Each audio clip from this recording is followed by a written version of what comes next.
Hi hello എല്ലാവർക്കും നമ്മുടെ പുതിയൊരു വീഡിയോയിലേക്ക് സ്വാഗതം. അപ്പോൾ നിങ്ങൾ ഈ ഇഡ്ഡലിയുടെ ചിത്രം കാണുമ്പോൾ വിചാരിക്കും ഞാൻ എന്താ ഇഡ്ഡലി ഉണ്ടാക്കുന്ന വീഡിയോ ആണോ ഇടുന്നത് എന്നുള്ളത് കേട്ടോ. പക്ഷേ അങ്ങനെയല്ല. എല്ലാ സൺഡേയ്സിലും നമ്മൾ ഒരാഴ്ചയ്ക്കുള്ള മാവ് അരച്ച് വെക്കാറുണ്ട് നോർമലി.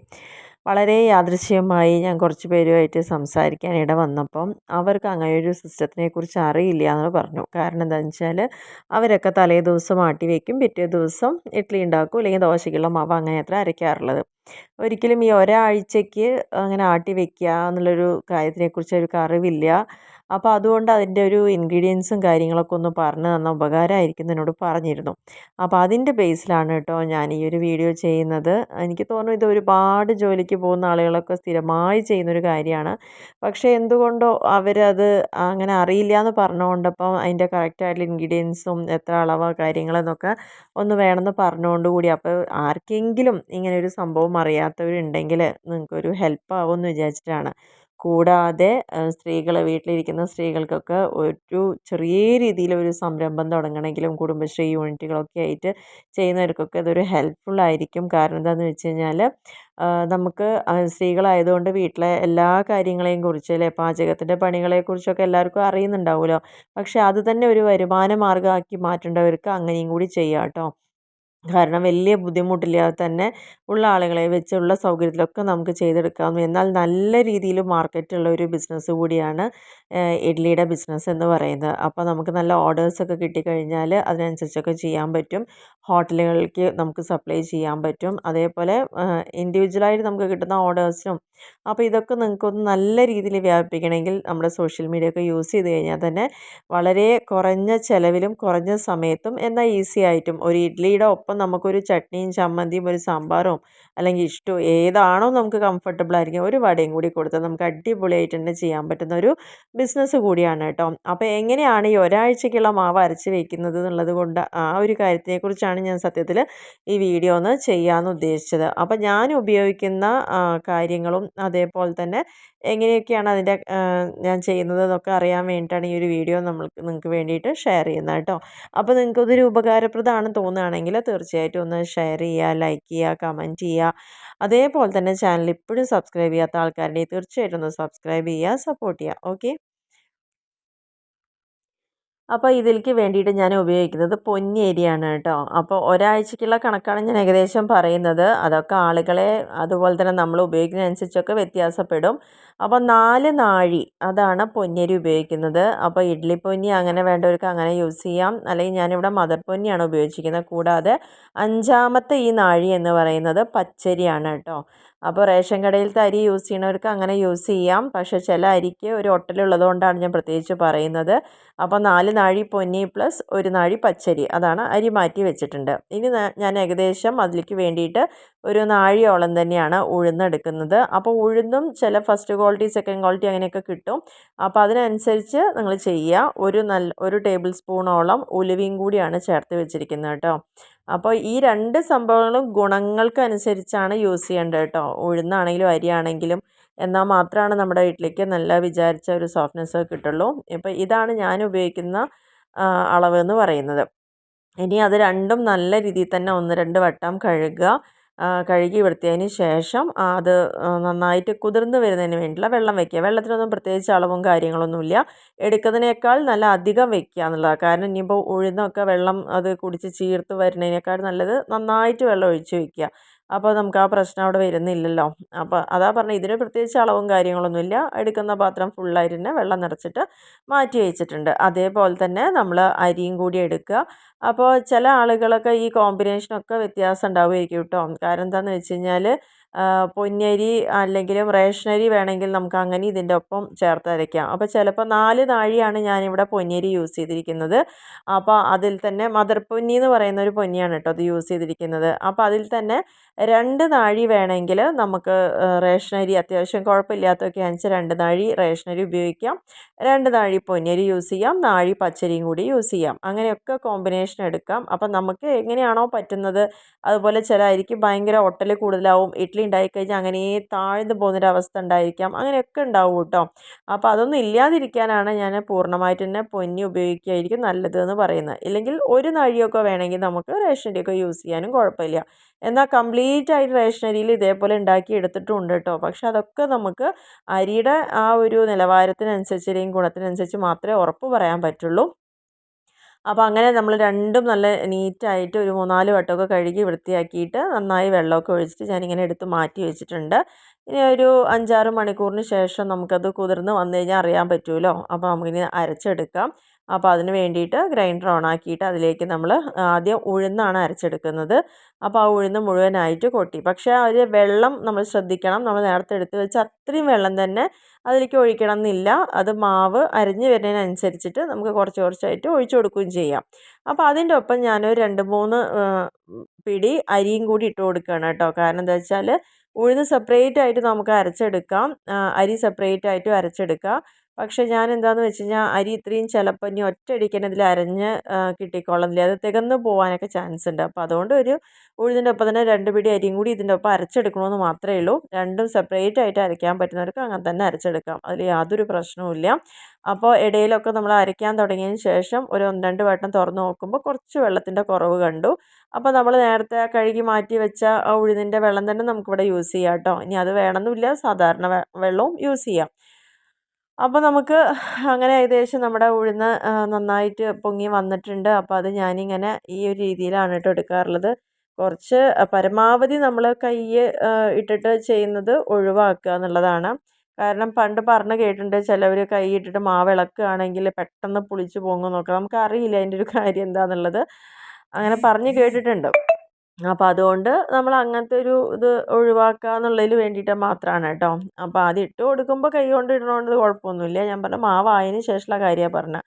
അപ്പോൾ നമ്മൾ ഫസ്റ്റ് ഇട്ട ആ കുറച്ച് അരിയും ഉഴുന്നിൻ്റെയും പോർഷനൊക്കെ വാങ്ങി വെച്ചതിന് ശേഷം ഒഴിവാക്കിയതിന് ശേഷം ബാക്കി അരി ഫുള്ളായിട്ട് ഇട്ട് കൊടുത്തിട്ടുണ്ട്. ഇതേപോലെ വെള്ളമൊക്കെ ഒഴിച്ച് അരച്ച് തുടങ്ങിയിട്ടുണ്ട്. ഇനി ഇടയ്ക്ക് ഒന്ന് തുറന്ന് നോക്കുക, ഒരു 5-10 മിനിറ്റ് കഴിയുമ്പോൾ തുറന്ന് നോക്കുക. അപ്പോൾ അവിടെ വെള്ളം കുറവുണ്ടെങ്കിൽ ഇതേപോലെ തന്നെ നേരത്തെ ഒഴിക്കുക. അപ്പോൾ നമ്മുടെ അരിയൊക്കെ നന്നായിട്ട് അരഞ്ഞ് പാകത്തിന് വന്നിട്ടുണ്ട് കേട്ടോ. അപ്പോൾ ചെറിയൊരു തരിയിലാണ് ഇഡ്ഡലിക്കൊക്കെ വേണ്ടത്. ദോശയാകുമ്പോൾ ഒന്നും കൂടി നന്നായിട്ട് അരച്ചെടുക്കാം. പക്ഷേ ഈ ഒരു മാവിൽ തന്നെ ഞാൻ രണ്ടും ചെയ്തെടുക്കാറുണ്ട് കേട്ടോ. പിന്നെ അതേപോലെ തന്നെ ഇതിലിപ്പോൾ ഞാൻ നേരത്തെ കാണിച്ചത് ഉപ്പ്, പാകത്തിനുള്ള ഉപ്പ്, കല്ലുപ്പാണ് യൂസ് ചെയ്യാറുള്ളത്. അപ്പോൾ കല്ലുപ്പ് ഇട്ടിട്ടുണ്ട്. അപ്പോൾ മാവ് 2 പ്രാവശ്യമായിട്ടാണ് ഞാനിവിടെ എടുത്തിരിക്കുന്നത് കേട്ടോ. ആദ്യത്തെ ഒരു സെറ്റ് മാറ്റി വെച്ചിട്ടുണ്ട്, ഇത് രണ്ടാമത്തെ. അപ്പോൾ രണ്ടാമത്തെ ആദ്യം ഒരു വലിയ പാത്രത്തിലേക്ക് ആക്കിയിട്ടുണ്ടായിരുന്നു. ആദ്യത്തെ സെറ്റ് എന്ന് പറയുന്നത് ചെറിയൊരു പാത്രത്തിലാണ്. അപ്പോൾ ഇനി നമ്മൾ ഉപ്പ് ഇട്ടത് കൊണ്ട് രണ്ടിലും സെപ്പറേറ്റ് ആയിട്ടല്ല, പിന്നെ ഉഴുന്നും ഈ ഒരു പാത്രത്തിലാണ് വാങ്ങിയിരിക്കുന്നത്. അപ്പോൾ അതുകൊണ്ട് രണ്ടും കൂടിയിട്ട് നമുക്കൊന്ന് യോജിപ്പിക്കേണ്ടതുണ്ട്. അപ്പോൾ ആദ്യത്തെ നമ്മൾ എടുത്ത് മാറ്റി വെച്ചിട്ടുണ്ടായിരുന്ന ആ മാവ് രണ്ടാമത്തെ ആ പാത്രത്തിലേക്ക് കൂടി ഒഴിച്ചിട്ട്, കാരണം അതിലാണല്ലോ ഉപ്പൊക്കെ ഇട്ടതും പിന്നെ ഉഴുന്നൊക്കെ കിടക്കുന്ന ഇതിലല്ലേ. അപ്പോൾ അതുകൊണ്ട് തന്നെ അത് ഫുള്ളായിട്ട് മാറ്റിയിട്ട് നന്നായിട്ടൊന്ന് മിക്സ് ചെയ്തെടുക്കണം. അല്ലെങ്കിൽ നമ്മൾ കുറച്ച് അളവൊക്കെ ചെയ്യുന്നത് വെച്ചാൽ നമുക്ക് വേണമെങ്കിൽ ഈ ഉഴുന്നിൻ്റെ ഒപ്പം തന്നെ അരിയിട്ട് അരച്ചെടുക്കാം. അല്ലെങ്കിൽ ആ ഒരു പാത്രത്തിൽ തന്നെ നമുക്ക് രണ്ടും കൂടി ഒരുമിച്ച് തന്നെ ഗ്രൈൻഡറിലിട്ട് അരച്ചെടുക്കുകയെന്ന് വെച്ചാലും കുഴപ്പമില്ല, അങ്ങനെയൊക്കെ ചെയ്യാവുന്നതാണ് കേട്ടോ. അപ്പോൾ ഇവിടെ ഞാൻ എന്ത് ചെയ്തു, 2 പാത്രത്തിലാക്കി മാറ്റി വയ്ക്കുകയാണ്. ഒന്ന്, ഈ മാവ് പൊങ്ങി വരും, അതാണ് ഒരു വിഷയം എന്ന് പറയുന്നത്. 2, നമുക്ക് ഈ ഒരു സമയത്ത് ഉപ്പിടാണ്ടിയും മാറ്റി വെക്കാം. കാരണം നാളേക്ക് ആവശ്യമുള്ള മാവ് മാത്രം ചെറിയ പാത്രത്തിൽ ഉപ്പിട്ട് മാറ്റി വെക്കാം. ബാക്കിയുള്ളത് പുളിച്ച് പൊങ്ങാൻ വെച്ചിട്ട് ഫ്രിഡ്ജിലേക്ക് മാറ്റിയിട്ട് ആവശ്യത്തിന് എടുക്കുന്ന സമയത്ത് ഉപ്പിട്ട് വെക്കാം. അതും അല്ലെങ്കിൽ നമുക്ക് എന്ത് ചെയ്യാം, ഈ 2 ഫുള്ളായിട്ട് തന്നെ വാങ്ങി ഉടനെ തന്നെ ഫ്രിഡ്ജിലേക്ക് കയറ്റി വയ്ക്കാം. ആവശ്യമുള്ളപ്പോൾ മാത്രം മാവ് തെക്കി എടുത്തിട്ട് തലേ ദിവസം രാത്രി ഉപ്പിട്ട് വെച്ചാലും മതിയാവും.